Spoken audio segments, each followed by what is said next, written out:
What's up out there, YouTube? Double D here with Tournage Dubois. Welcome back. Today we are finishing up this hybrid piece. We got the big Oak Burl. I'm going to put a link to the old video right up here. So if you want to go check that video out, definitely go do so, but that's when I cast this piece and stabilized it. Right now we're going to get this turned, going to try and do a hollow form, so let's get going.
All right, so we have the outside roughly shaped.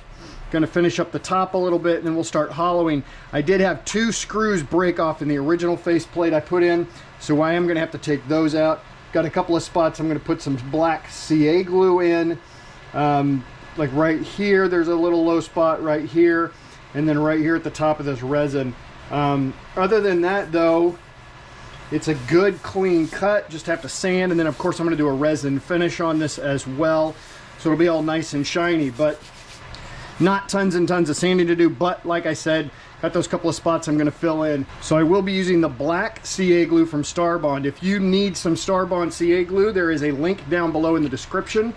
You can also use the coupon code DD15 for 15% off your order, which is a pretty significant savings. So definitely take advantage of that if you need some CA glue. So then I use a little bit of accelerator. What that does is that's just going to cause that outside portion to instantly harden, and we will be good from there.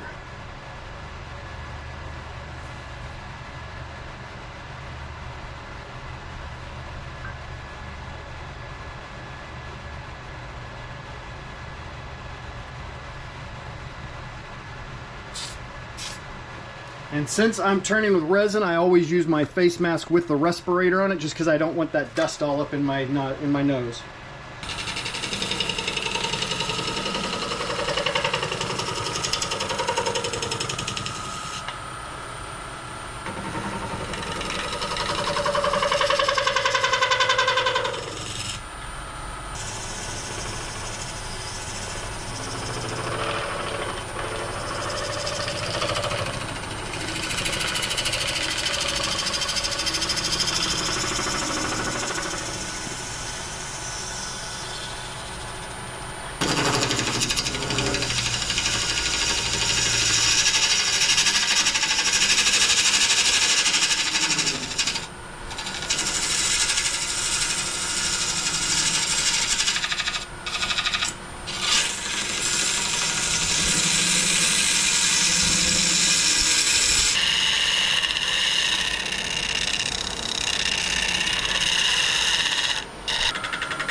Okay, so as you can see, these are the holes that was holding it on with the faceplate. This one right here and this one right here are the 2 screws that broke off.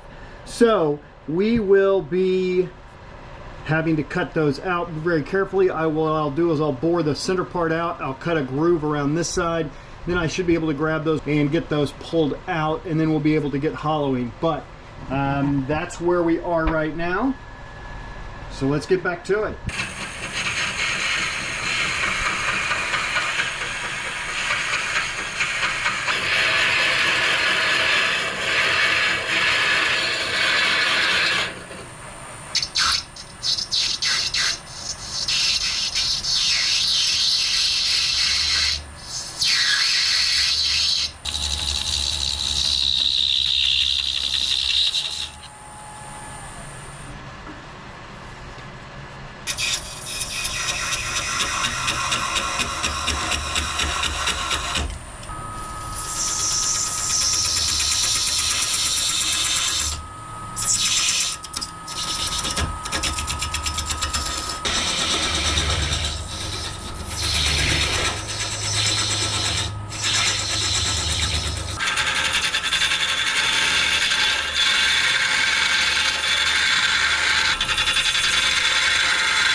All right, so we have our hollowing tool set up, ready to go. It has a laser light, which will show about where the blade is on the inside so we don't come through the edge. So we will get to hollowing. I'm not going to bore you with a whole bunch of it because you won't be able to see a lot, but we'll show you a bit here and there, and we'll get going.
Okay, we got most of the hollowing done.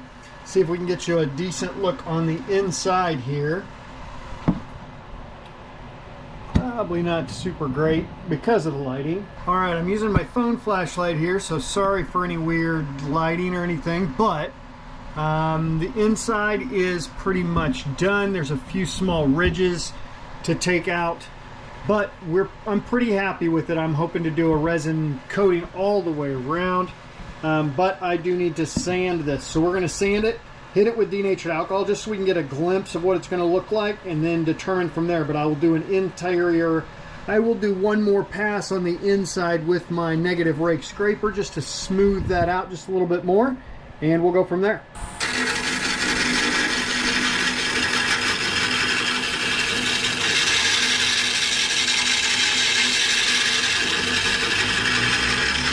So I did have the lathe in reverse there. That's a nice functionality, but we will go back, use our hook noose scraper, do a last little bit scraping on the inside top edge, and go from there.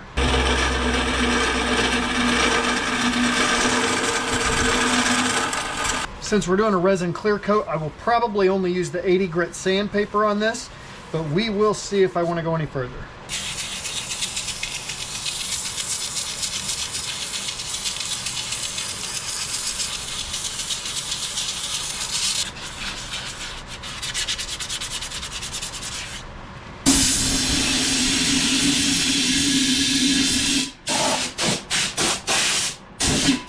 Now we have our denatured alcohol, so we are going to hit it with that and get a glimpse of how this is going to look, hopefully, when everything's done.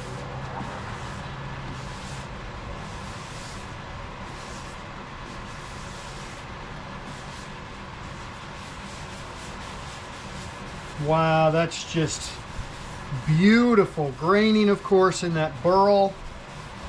Casting has got some amazing swirling, so I am super stoked with how this is looking so far.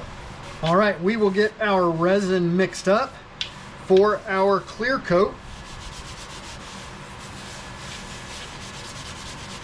Go from there. Okay, so with my resin done, well, I have it poured. I'm now going to stir it up, scraping the edges just to get all the stuff mixed well. This is a resin that I get at Michael's.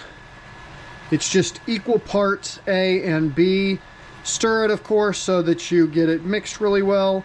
Has a nice long working window, about 30 minutes if we need it, and then it'll harden up overnight. So it'll take a full day to harden up, and so we will check that again, and if need be, reapply. I did mix up a significant amount because I'm going to do the interior as well. But when we start putting it on, we will hit it with the torch. So we'll put it on with the brush, hit it with the torch to make sure that no air bubbles sit on the surface. And we'll touch that up a little bit as we go, trying to minimize how much air I get in here. There's always going to get air mixed though. So just go, and then we'll get it started putting on.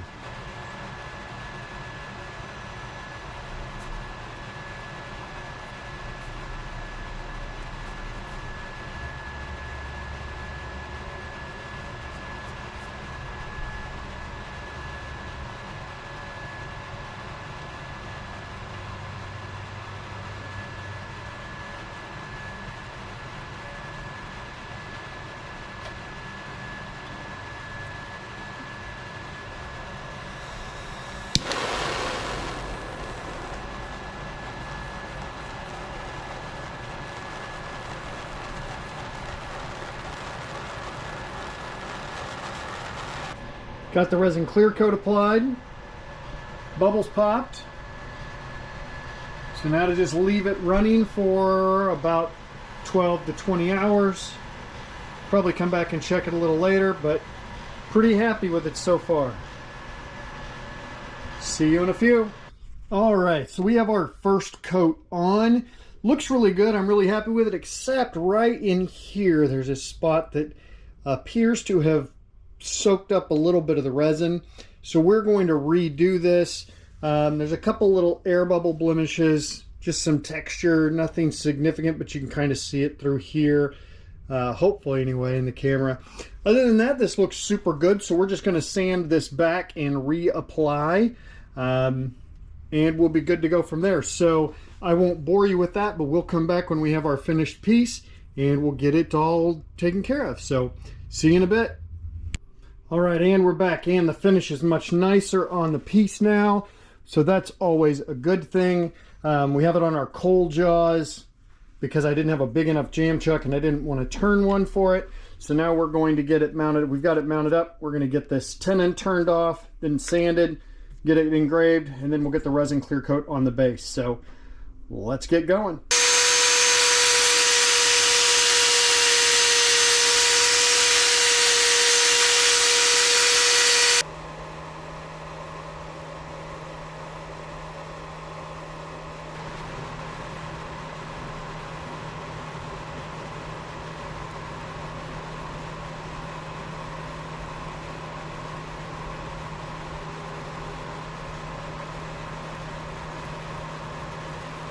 So when this finishes up, I'll mix a little bit of resin, pour it in the bottom here, spin it. I'll use a brush to spread it around a little bit, and then I will throw it in the pressure pot to collapse any bubbles, since it won't be spinning or anything. And that'll help smooth it all out as well. But I won't bore you with that because that's going to be the same process. So we'll catch you in a bit when it's done. Hey everybody, welcome back. So we have our finished piece with the resin clear coat for the nice shiny look all the way around. Resin finish on the interior as well. Got the bottom laser engraved and the resin on the base too. So this is obviously a large piece. We are looking at around 9.5 inches in diameter and approximately 7 inches top to bottom. Hollowed out with good, pretty consistent walls, roughly 3/8 of an inch, give or take a little bit. Did do some sanding on the inside just to keep it smooth, since you can fit your hand down in there. I didn't want it to be obviously horrible rough. Really happy with how this turned out. Like I said, we got this burl from Sid over at Rustic River. So huge thank you to you for sending me this burl. I did stabilize it in the SOS resin, and then of course cast it with the eye candy mica powder. Super happy with this. This is probably one of the favorite pieces that I have done. Absolutely think it's gorgeous. Love it. And am excited to show this off at the upcoming Mulvane art show that I'll be participating in June. So if you're in the Topeka area the first weekend in June, make sure to come by the Mulvane Art Museum and check it out. The displays, all the amazing artists that are going to be there. Definitely come check it out. If this is the first time here, please do consider subscribing. If you like the video, give it the thumbs up. If not, give it a thumbs down. Definitely leave comments, feedback down below, because I appreciate that, and we definitely grow from that. And at any rate, we'll catch you next time.